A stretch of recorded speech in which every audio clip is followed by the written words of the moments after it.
Hello, my name is Dante Renee, and welcome to the 10 Room Bizarro YouTube page where I talk about films that I believe need to be talked about more.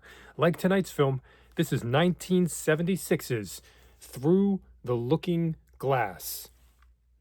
There it is right there, and I don't want to show other images in here just in case, but there is a main type of image right here, Through the Looking Glass. And I will show this just to give more detail. Okay. It's not like she's topless, but just in case, see-through. All right. 1976 is Through the Looking Glass. If you ever thought that Triple X hardcore cinema could not be cinema or could not be something, this movie will disprove that. Now, I was not prepared for this film. I was a little bit prepared for this film because I was hearing murmurings. I was hearing murmurings from kind of people online.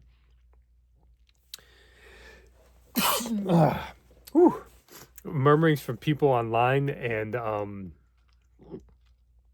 just there was a vibe. There was something that was kind of being dictated a bit.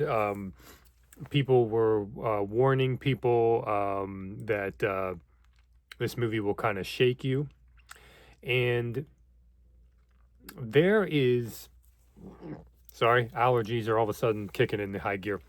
There are a lot of very poignant things happening in this film. Number one, I'm going to say this is an unbelievable horror film that is also a Triple X hardcore film. Okay, so if you ever thought that sex scenes in Triple X films, even if they're darker films, kind of change the momentum of the film, some people will critique hardcore films like that. They say all of a sudden the sex scene happens and everything comes to a stop. Okay, that is not the case in this film.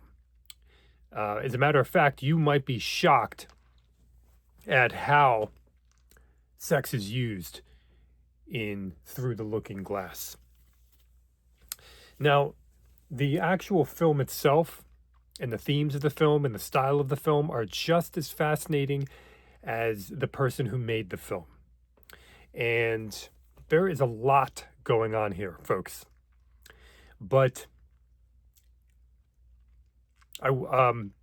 essentially you're thrown into a film where you are not aware exactly what's going on.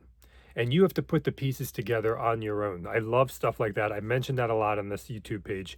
You have to put the pieces together, and you're not quite sure exactly what's happening. And it might take about 20 minutes to really kind of get the groove. But even then, you might not totally get the groove. We have a family history. We have family abuse, sex abuse. We have a mysterious mirror. We have one member of a family who has abused another member and subsequently has impacted that child for the rest of their lives. Now, we have someone inside of a mirror. We have the idea of a mirror not just being some supernatural essence, but literally a portal, possibly. Lots of times people will talk about how scared they are of mirrors. There have been many horror films based upon mirrors. Mirrors are mysterious. They show us our reflection. They are part of anthology horror films a lot, and even Amicus films. And they have eyes almost. And there is an aspect of people covering their mirrors or blacking out their mirrors in films. In this film, though, we really do have a mirror having an essence of history and of the gate being a gate. Also, truth and lies. Truth and lies. Oftentimes, in occult horror films based upon Judeo Christian principles, you will have the idea, and you will have a lot of Christian people to this day say that they don't believe in ghosts and that ghosts are really demons who are mimicking your dead relatives. And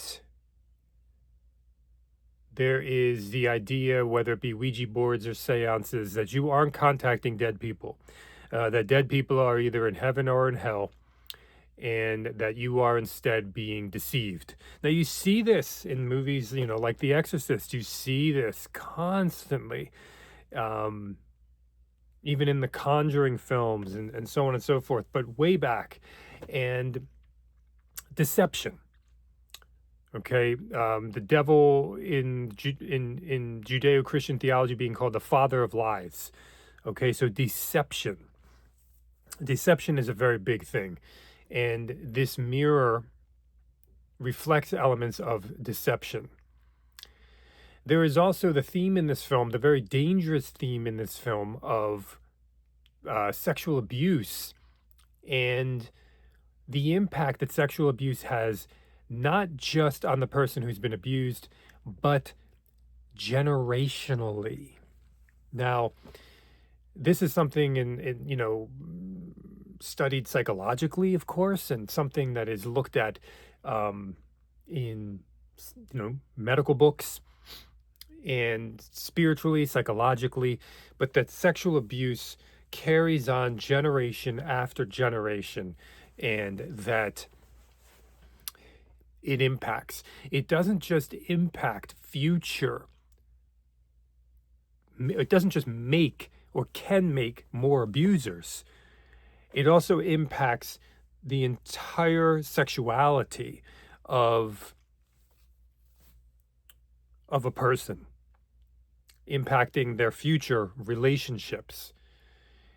And there is the element that it can make them obviously more sexual at a younger age, and that also their relationship with sexuality becomes very different as they progress, as they get older, and impacts their children, impacts their spouse relationships, and this particular film shows not only that impact, but the connection that the abused has to their abuser from a long time ago. And you would think there would be hatred that the abused has for their abuser, but instead there is confusion, obviously. Confusion and also connection and intimacy and the birth of their sexuality. And so that birth of sexuality brings an element of sexual nostalgia that cannot be shaken. So we have that essence, and we also have that Judeo-Christian kind of theological essence of deception, although there is no explicit, direct mention of specific occult ideals in this film at all. The devil or demons or anything else like that. Okay, not even ghosts. Okay, and that's what makes this film very complex, because you have the idea of something psychological, something possibly deep within someone's mind and the scars that they have that could be represented in something supernatural. This could be almost symbolic of generational sickness, of generational, um, as again, theologically, generational sin, the sins of our fathers, but you also have the idea of just generational pain and abuse and darkness and sickness also. So the movie really lets you decide on pulling your particular heartstrings. Now, sexually, this film is very unique for a hardcore film as well. We have a camera angle in here that I have never seen before in a triple X film, where it literally is a gynecological camera angle that goes all the way inside of a woman, like as far as you can go, using like some kind of medical camera. It was totally insane, but also incredibly symbolic, in connection with the mirror and with the what's happening with the mirror and what the mirror represents. We also have masturbation. We have lots of very, very uniquely artistic and surreal group sex in here. You are not going to see orgies like you see in this particular film, because there is a extreme level of production design, art design, and surrealism at play here. Um, and the eroticism in this film really plays off of the surrealism that is happening, and might I say, avant-garde kinds of sex, but also a real kind of focus on, you know, butts, buttholes, and um, ejaculatory fluids, and a variety of people and body types and ages and all these different elements, and also the idea of fantasy and dream as the people that you see in your day-to-day life are also melding into the surrealism of this film with our main girl in the movie, which also leads me to believe that there is something not as simple as supernatural going on here, but also something mixed into psychological as well. The lead girl in this film is very attractive. Um, just I've never seen her before, and just really hot, and what an amazing actress and presence on the screen. Jamie Gillis is in here acting to a degree that he always acts. I mean, see Corruption, see those. He's an incredible actor, quite possibly one of the best actors in hardcore golden age adult cinema, and he has a role in here that is terrifying and disturbing and very, very powerful. There is, this is a film that is incredibly dense in atmosphere, in horrific atmosphere, in surrealistic atmosphere, in very disturbing atmosphere. This is a film that will be hard to shake when it is off, especially as you are now trying to put pieces together inside of your own life and mind.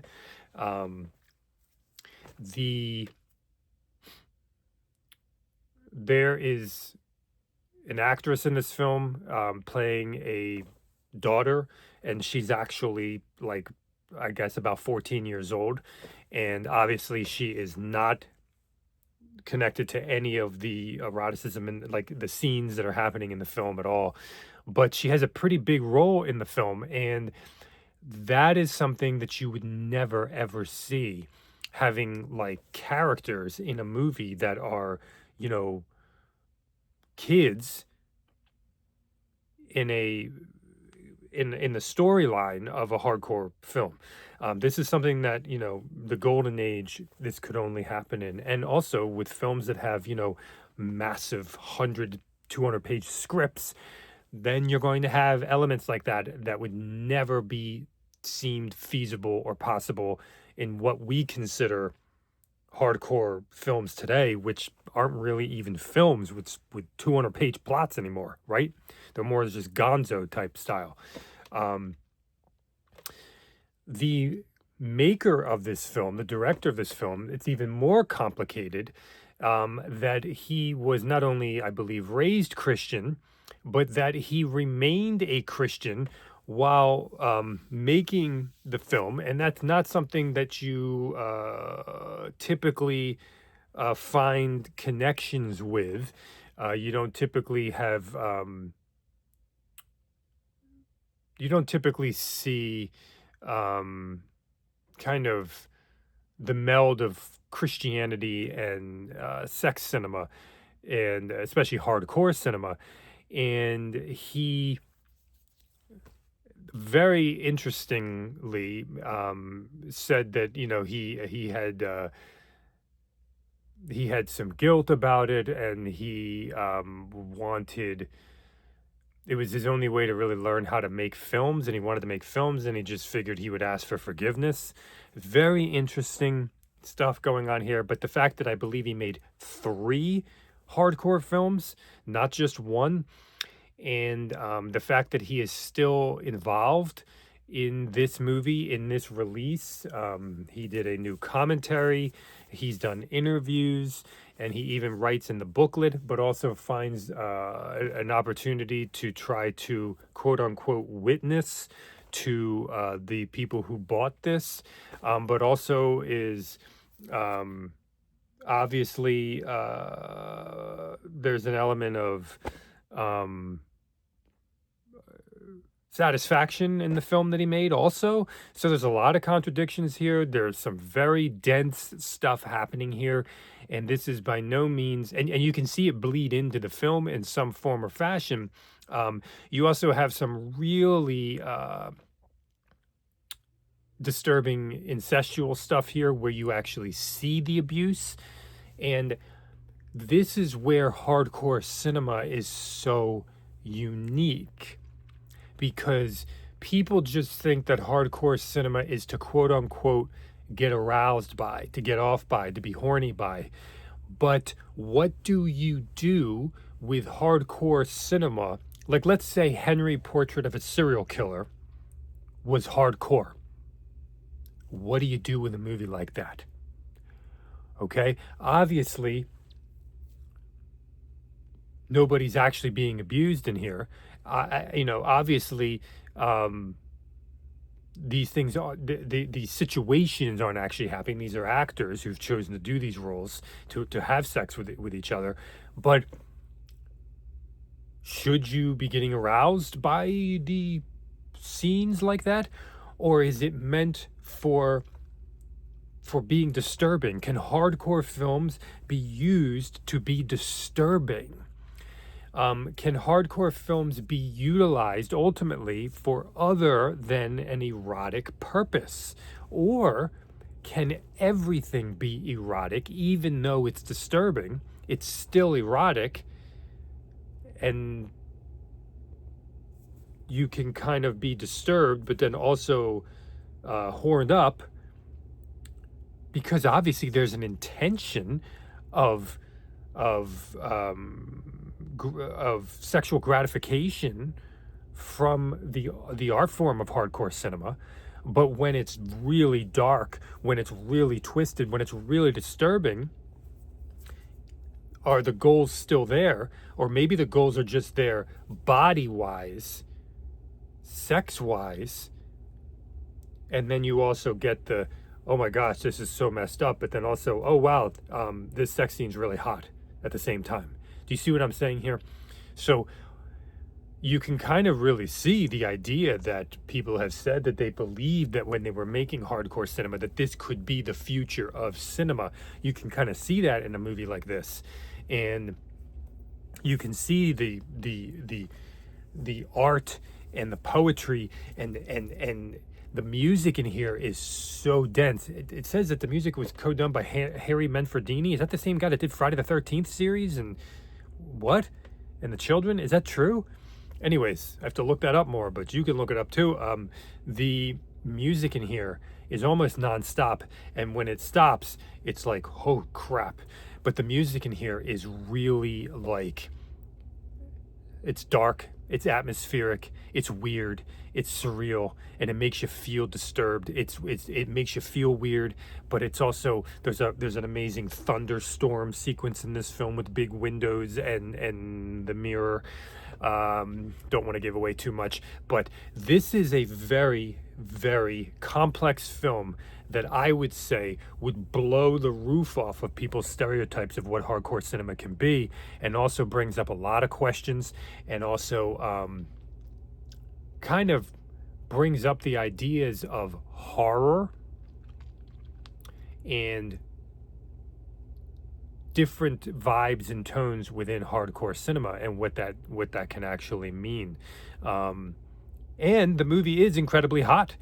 Depending on what you like. And then there's also some really shocking stuff in here that could almost, it's like it could almost be in a John Waters film. It could almost be in Pink Flamingos. I mean, is Pink Flamingos a hardcore film? I mean, there are sequences in Pink Flamingos that could easily be in this film right here, Through the Looking Glass. Easily. So what makes a hardcore film? What are the intentions of a hardcore film? Was Pink Flamingos meant to arouse? Does a hardcore film, is it based on intention of the makers? Or is it just based upon the gratification of the viewer? Could Alicia Silverstone's, film Clueless be considered a sex film to some people when there's no sex in it? You see, this is what we're talking about here, and this film really brings up a lot of the magic of that. And you will see a lot of times religious people, specifically Christians, like even in the Gator Bait films, kind of jump in on the film that they made and that they wouldn't make now today, even though this director said I'm pretty sure I wouldn't make these today, just to have an opportunity to witness, quote unquote, to people. So they use the film that they now disagree with, although they support, to now witness to people. Very confusing, and obviously confusing to the person who made it in his particular life, it seems. But also you will find people who become religious, or specifically Christian, Judeo-Christian, and they now redefine the movie or the music that they made. They redefine it. They now have a new purpose for it presently, to, oh, now I can use this film. Now this film is redeemable. That I have a new there's a new this is what it really means now. Now I can say this is what it means, and now it will be okay.